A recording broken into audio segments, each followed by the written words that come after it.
Hello students, this is Dr. Shivkumar from the Department of Physics. So I'll be handling the first unit of your third sem syllabus. And to begin with, the first chapter, sound. So now, let us try to look at or try to understand what is wave motion. As we all know from your previous classes, wave is a periodic disturbance set up in the medium. So whenever there is a disturbance, the particles of the medium will start vibrating about their mean position, and as a result of that vibration they transfer their energy to the immediate next particle. Again, the next particle also repeat the same thing, so thereby it transfers whatever the disturbance which is received from the previous particle. So like this, that disturbance will be propagated throughout the medium. So in general, we can understand wave motion as it's a kind of the transportation of energy from one point of the medium to the other point of the medium. So for any medium to propagate the wave, some of the important requirements are there, and those requirements are: the medium must be elastic and it must possess the inertial property and must be free from large damping forces. That is, so if there are damping forces, large damping forces, that results in the loss of energy of the wave, and as a result of which the wave will not travel longer distances. So therefore the damping forces should not be very large. And then if we look at the classification of waves, so there are three ways in which you can actually classify the waves. The first classification is based on the requirement of material medium for the propagation of waves. So based on that, they are classified as the mechanical waves and non-mechanical waves. Mechanical waves require material medium for their propagation. For example, the seismic waves. Seismic waves are nothing but the earthquake waves, the sound waves, and then water waves. You might have observed the water waves, or else they are also called as ripples on the surface of water. So these types of wave requires material medium for their propagation. The second type is the non-mechanical waves, waves which do not require material medium for their propagation. All the electromagnetic waves are the examples of non-mechanical waves. The electromagnetic waves means X-rays, light waves, radio waves, microwaves, gamma rays, etc. And then the second classification, it is based on the mode of vibration of the particles. The waves are classified as the transverse waves and the longitudinal waves. Waves in which the particles of the medium vibrate about their mean position perpendicular to the direction of propagation are nothing but the transverse waves. The examples, as we have already mentioned, that is water waves. You might have observed the ripples where, as the wave propagates, if you disturb the water, as the wave propagates, the particles of the medium vibrate perpendicular to the direction of propagation, and as a result of which you are going to observe alternate crests and troughs propagating on the surface of water. And another one is the waves on a stretched string. In your PU classes, you might have done that sonometer experiment. There you are going to observe the loops which are formed due to vibration of the string. These waves are also transverse in nature. And then the electromagnetic waves are actually the periodic variations of electric and magnetic fields in the mutually perpendicular directions, and these variations are also transverse in nature. So that is why you can take water waves, waves on a string, and electromagnetic waves as the examples of transverse waves. And then when we come to longitudinal waves, the waves in which the particles of the medium vibrate about their mean position along the direction of propagation.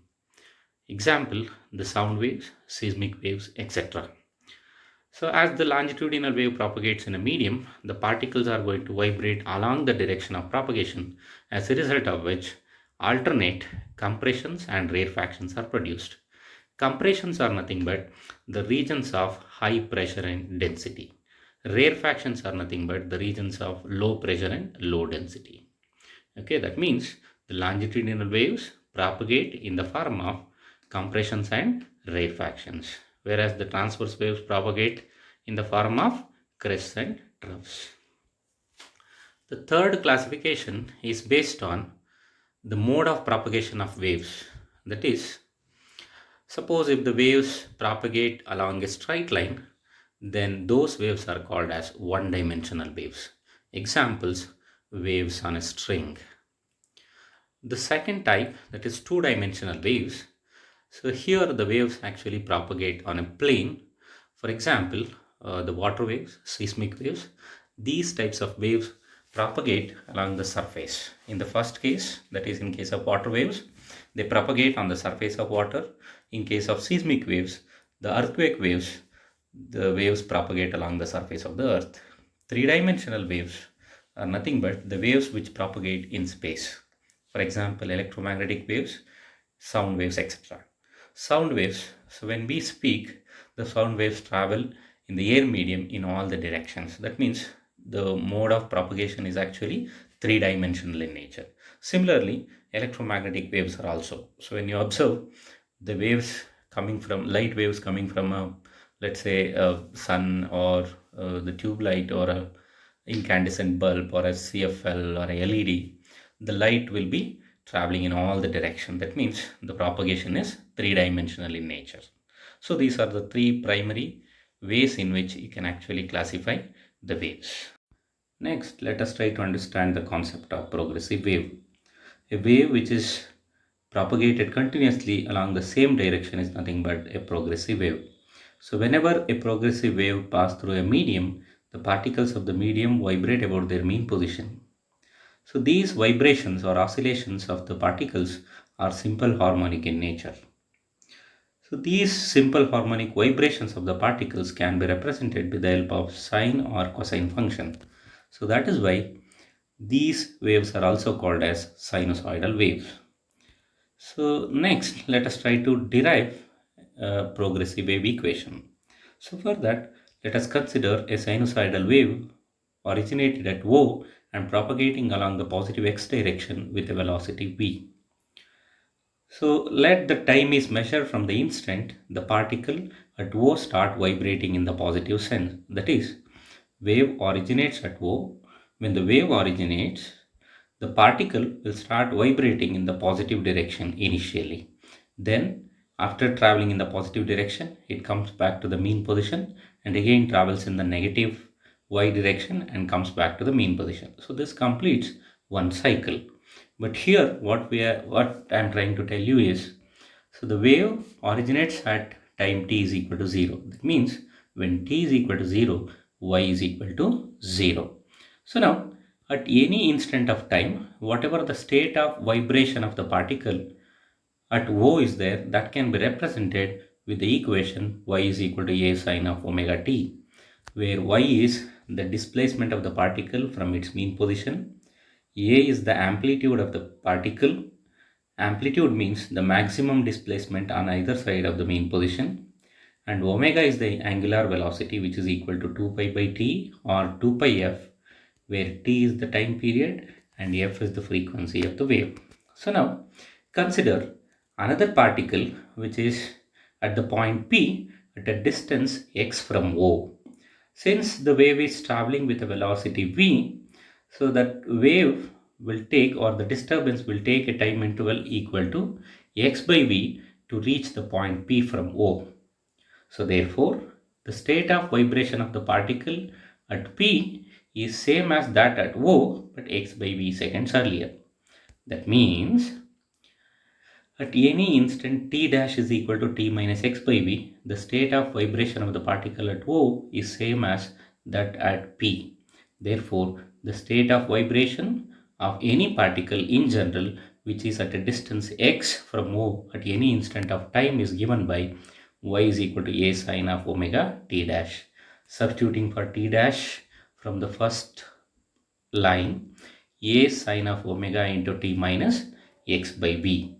So for a wave which is traveling in negative x direction, the equation becomes y is equal to a sine of omega into t dash or a sine of omega into t plus x by v. So this equation y is equal to a sine of omega into t minus x by v is applicable to all the particles of the medium along the positive x direction. Therefore, this equation can be used to represent a progressive wave. Now let us try to look at the different forms of the wave equation. Y is equal to a sine of omega into t minus x by v. So now omega is equal to 2 pi by t, where t is the time period. If you substitute this 2 pi by t here, we get y is equal to a sine of 2 pi by t into t minus x by v. Take the t inside the bracket, we get t by t minus x by vt, where v is the velocity and t is the time period. Therefore, this product of velocity and time period gives us the wavelength. Therefore, the equation becomes y is equal to a sine of 2 pi into t by t minus x by lambda. This is another form of the differential wave equation. So next, again consider the same equation, y is equal to a sine of omega into t minus x by v. Again, take that v as common. So we get a sine of omega by v into vt minus x. So but omega by v is equal to, we all know that omega is equal to 2 pi n, where n is the frequency, and v is equal to n lambda, where lambda is the wavelength. So therefore, this n and n cancels, we get 2 pi by lambda. 2 pi by lambda is nothing but the k, the propagation constant, or it's also called as, if you represent the wave equation in vector form, it is also called as wave vector. Now substituting this in the above equation, we get y is equal to a sine of k into vt minus x. This is again another form of the wave equation. So next, again consider the same equation, y is equal to a sine of omega into t minus x by v. Take that omega inside the bracket, we get a sine of omega t minus omega by v into x. We know that omega by b is nothing but k. Therefore, in general, we get the wave equation as y is equal to a sine of omega t minus k. Next, let us try to derive differential equation of the wave. So why this differential equation is required?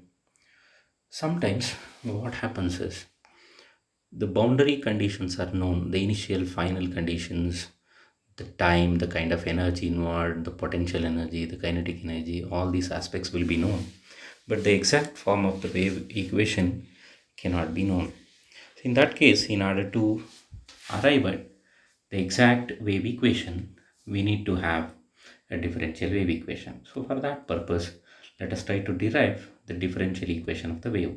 For that, consider the general equation of the wave, which is traveling along positive x direction, which is y is equal to a sine of omega t minus kx. As we all know, y is the displacement, a is the amplitude, omega is the angular velocity, and k is the propagation constant. So differentiating this equation with respect to t twice, we get dou square y by dou t square equal to minus omega square into a sine of omega t minus kx. A sine of omega t minus kx from equation 1 is nothing but y. Therefore, dou square y by dou t square equal to minus omega square y. Let it be equation 2. So next, differentiating that equation 1 with respect to x twice, we get dou square y by dou x square equal to minus k square a into sine of omega t minus kx. A sine of omega t minus kx is nothing but y. Therefore, we get dou square y by dou x square equal to minus k square y. Let it be equation 3.